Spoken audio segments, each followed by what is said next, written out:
आप देख रहे हैं अनहोनी। तो चलिए बढ़ते हैं आज की इस कहानी की ओर। उस दिन सुबह से ही सब कुछ बड़ा अजीब सा लग रहा था। एक तो बारिश के चलते मैं काम पर नहीं जा पाया, ऊपर से पूरे गांव में बिजली का नामो निशान तक नहीं था। और मौसम का तो ये हाल था कि दिन है या रात घड़ी देखे बिना बता पाना मुमकिन नहीं था। चारों तरफ सिर्फ पानी और पानी ही नजर आ रहा था। घर पर मैं अकेला था। दरअसल बीवी बच्चों को लेकर अपने मायके गई हुई थी। खैर, पलंग पर बैठे बैठे मैं खिड़की से बाहर देख रहा था, क्योंकि ये करने के अलावा मेरे पास और कोई चारा भी नहीं था। और पिछले 2-3 घंटों से मैं यही कर रहा हूँ। अभी मैं खिड़की से बाहर देख ही रहा था। उसी वक्त दरवाजे पर दस्तक हुई। कौन होगा इस वक्त, यही सोचते हुए मैं पलंग पर से उठकर दरवाजे की ओर बढ़ने लगा।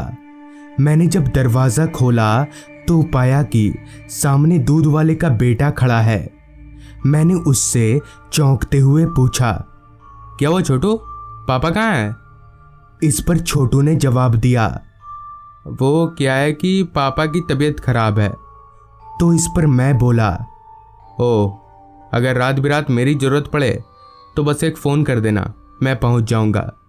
इतना बोलकर मैंने छोटू से दूध लिया और दूध को किचन में रखकर वापस अपने कमरे में आकर बैठ गया।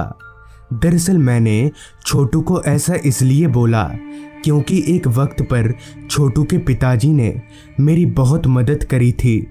खैर, घड़ी में वक्त देखा तो शाम के 6:30 बज रहे थे। बारिश थोड़ी हल्की हुई थी, बंद नहीं। मन किया एक कप चाय पिया जाए, लिहाजा मैं किचन में गया और चाय बनाने लगा। चाय बनते ही मैं कप लेकर अपने कमरे में आ गया। बाहर अब पूरी तरह से अंधेरा छा चुका था, एकदम घना अंधेरा जिसमें हाथ को हाथ दिखाना भी मुश्किल हो। खैर, कुछ ही घंटों में रात हो गई। लाइट का अभी तक कोई अता पता नहीं था। घड़ी में वक्त देखा तो रात के 9:30 बज रहे थे। चारों तरफ घुप अंधेरा और सन्नाटा पसरा हुआ था। हालांकि घर के भीतर मैंने एक मोमबत्ती जला रखी थी, मगर वो काफ़ी नहीं थी। अब ऐसे में खाना बनाना तो नहीं हो सकता था, तो मैंने सोचा कि आज भूखा ही सो जाऊंगा। वैसे भी एक वक्त का खाना नहीं खाने पर कोई नहीं मरता, लिहाजा मैं आराम से बिस्तर पर लेट गया। और कमाल की बात तो ये थी कि बहुत जल्द ही मुझे नींद भी आ गई। पता नहीं कितनी देर सोया रहा, मगर जब मेरी आंख खुली तो मेरा फ़ोन बज रहा था। मैंने आंख मीचते हुए अपना फ़ोन देखा तो दूध वाले छोटू के पिताजी का फ़ोन था। मैंने फ़ोन उठाया तो उधर से छोटू बोला, चाचा पापा की तबीयत बहुत बिगड़ गई है, आप ज़रा आ जाइए ना। इस पर मैं बोला, हाँ ठीक है, मैं आता हूँ, तुम घबराओ मत। इतना बोलकर मैंने फ़ोन रखा और दरवाजे पर ताला मारने के बाद साइकिल लेकर निकल पड़ा। रास्ते पर जितनी खामोशी थी उतना ही अंधेरा भी था। वो तो अच्छा हुआ कि निकलते वक्त मैंने एक टॉर्च रख लिया था। खैर, धीरे धीरे साइकिल चलाकर मैं आगे बढ़े जा रहा था। उस गुप अंधेरे में टॉर्च की रोशनी कुछ हद तक ही मुझे रास्ता दिखा पा रही थी। खैर, 2-3 बार कीचड़ में फंसने के बाद जैसे तैसे मैं छोटू के घर पहुंचा। उसके पिताजी को बहुत तेज बुखार था। तभी मैंने छोटू से पूछा, डॉक्टर को बुलाया तुमने? इस पर छोटू बोला, नहीं, डॉक्टर त्रिवेदी को फ़ोन किया था, मगर इस कीचड़ में वो आने को तैयार ही नहीं है। इस पर मैं बोला, रुको, मैं लेकर आता हूँ डॉक्टर त्रिवेदी को। फिर मैं साइकिल लेकर डॉक्टर त्रिवेदी के घर पहुंचा। पहले तो उन्होंने मेरे साथ जाने के लिए साफ मना कर दिया, मगर बहुत बार हाथ पैर जोड़ने के बाद वो तैयार हो गए। फिर मैं उन्हें अपनी साइकिल पर बिठाकर छोटू के घर ले आया। उन्होंने छोटू के पिताजी को कुछ दवाइयाँ खिलाई और फिर बोले, थोड़ी देर में बुखार उतर जाएगा, चलो मुझे घर छोड़ दो। फिर मैंने डॉक्टर साहब को अपनी साइकिल पर बिठाकर उन्हें घर छोड़ दिया। मगर मैं जब डॉक्टर साहब को छोड़कर वापस लौट रहा था तब उन्होंने मुझे टोकते हुए कहा, संभल कर जाना, ये रास्ता अच्छा नहीं है। मैंने उनकी बात पर उतना ध्यान नहीं दिया और साइकिल लेकर सीधे बढ़ने लगा। रास्ता एकदम सुनसान था, जिस पर मेरा ध्यान अभी गया क्योंकि भागा दौड़ी के दौरान मैंने इन सब चीज़ों पर उतना गौर ही नहीं किया था। अभी मैं आगे बढ़ ही रहा था, तभी मुझे ऐसा लगा जैसे मेरी साइकिल की टायर पर कुछ फंस रहा हो। मैं साइकिल रोककर पीछे मुड़ा तो पाया कि साइकिल के पिछले चक्के में किसी के बाल फंसे हुए हैं। देखने से तो वो बाल किसी औरत के लग रहे थे। खैर मैंने उतना तवज्जो नहीं दिया और चुपचाप साइकिल लेकर आगे बढ़ने लगा। मगर पता नहीं क्यों अब मुझे बहुत अजीब सा लगने लगा था। अंदर ही अंदर घुटन सी होने लगी थी। खैर मैं साइकिल चलाकर सीधे अपने घर पहुंचा तो मैंने जो देखा उसे देखकर मेरे होश फाख्ता हो गए, क्योंकि मेरे घर का दरवाज़ा खुला हुआ था। मगर मुझे अच्छे से याद है कि निकलते वक्त मैं ताला मारकर निकला था। एक पल को तो मैंने सोचा कहीं घर में चोरी तो नहीं हो गई, मगर दूसरे ही पल मैं जब घर में दाखिल हुआ तब मेरी हैरानगी की कोई सीमा ना रही, क्योंकि घर के भीतर मेरे कमरे में मेरी पत्नी बैठी हुई थी।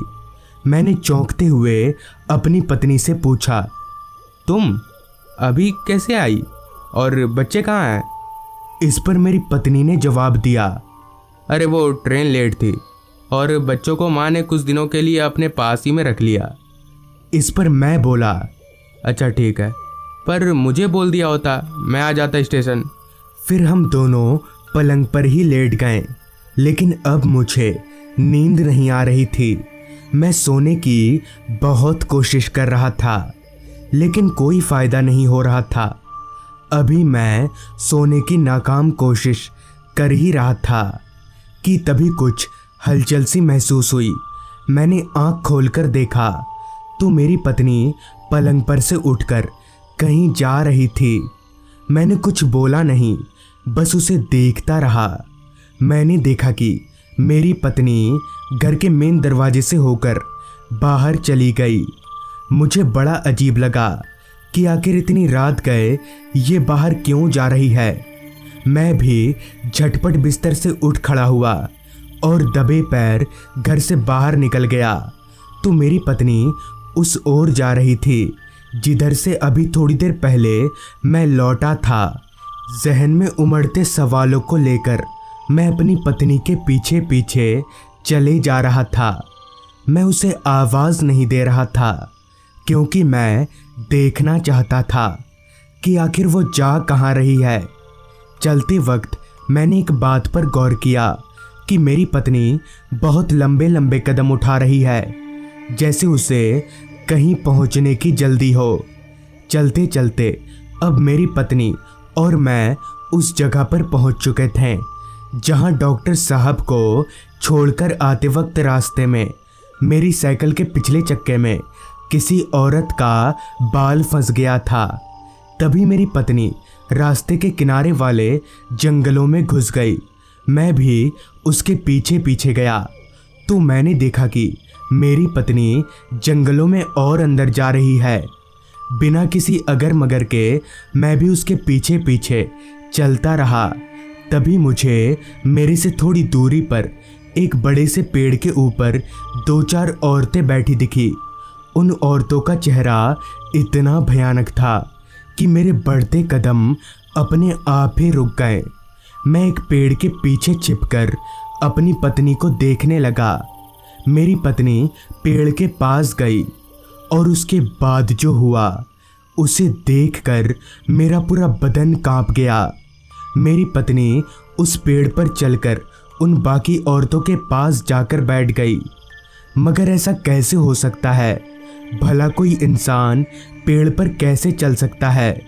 मगर दूसरे ही पल जब मैंने अपनी पत्नी का चेहरा देखा तो मुझे सारा मामला समझ आ गया, क्योंकि अब उस औरत का चेहरा पूरा बदल चुका था। वो मेरी पत्नी नहीं बल्कि कोई और थी। उसका भी चेहरा एकदम भयानक हो गया था।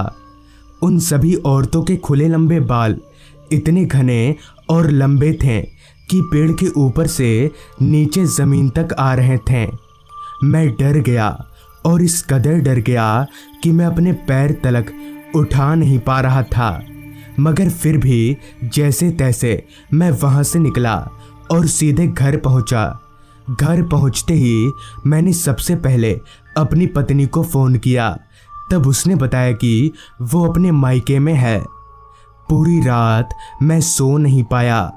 अगली सुबह जब मैंने इस बात का जिक्र गांव के पंडित जी से किया तब उन्होंने बताया कि दरअसल वो औरत एक डायन थी जिसका बाल मेरी साइकिल के चक्के में फंस गया था। डायन के बालों में ही उसकी जान बसती है, इसलिए वो मेरी पत्नी का रूप लेकर मेरी साइकिल के चक्के से अपना बाल छुड़ाने आई थी, क्योंकि डायन अपने बालों को इधर उधर नहीं छोड़ती। और उस पेड़ पर बैठी बाकी औरतें भी डायन थी। पंडित जी से ये सब सुनकर मैं बहुत डर गया, मगर मुझे आज तक ये समझ नहीं आया कि आखिर वो बाल मेरी साइकिल के चक्के में फंसा कैसे। खैर, अब मैं बिल्कुल ठीक हूँ। तो दोस्तों, ये थी आज की कहानी। अगर आपको ये कहानी अच्छी लगी हो तो चैनल को ज़रूर सब्सक्राइब कर लें। तो मैं आर्यन जल्द ही मिलूँगा आपसे ऐसी ही एक कहानी के साथ।